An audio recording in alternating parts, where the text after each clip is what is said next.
des infections qui en est pour sa deuxième édition cette année. C'est un carrefour, si on peut dire, de différentes spécialités de médecine qui vont traiter des enjeux de santé publique, traiter des leçons à retenir des pandémies. On sort de la Covid-19 qui a pris évidemment dépourvu la planète entière, y compris l'Algérie. Donc il y a des leçons à retenir. Donc le but, c'était évidemment de réunir tous les acteurs, donc infectiologues, microbiologistes, biologistes, pour discuter évidemment des retours d'expérience, des choses à retenir, de la stratégie à mettre en place pour lutter des maladies émergentes, des pandémies futures, parce qu'en Covid, c'est une première étape. On est certain, avec la mobilité des personnes, qu'il y aura des fléaux sanitaires qui vont venir dans le futur. Mais aussi, on parle de différentes infections. Là, aujourd'hui, on parle de l'infectieux lié au diabète, notamment du pied diabétique.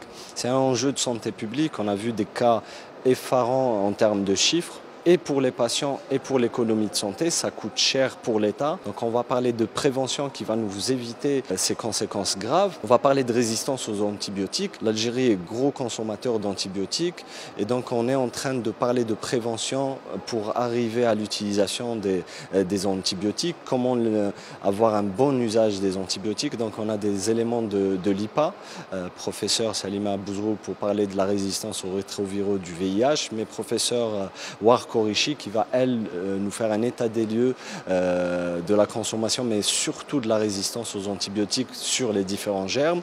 Donc en réalité, aujourd'hui, on a créé, si vous voulez, une rencontre où tous les acteurs sont là pour discuter et de faire la passerelle entre eux. Donc souvent les microbiologistes sont d'un côté, les professionnels de santé, donc les médecins sont d'un autre côté. Le but c'est de les réunir, de débattre ensemble et de trouver ensemble des solutions. Donc là c'est beaucoup d'acteurs, c'est une deuxième édition qui est assez riche.